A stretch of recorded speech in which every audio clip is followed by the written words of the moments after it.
Diyos amang nasa langit, habang kami ay nagpapahinga at nagpapasalamat sa pagtatapos ng araw na ito, kami humihiling ng kapayapaan at kaligtasan.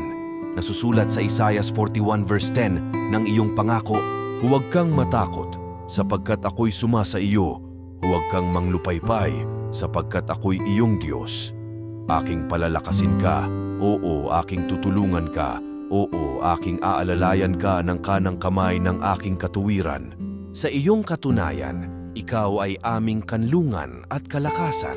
Kami nagtitiwala na ikaw ay palaging nariyan sa aming mga pangangailangan.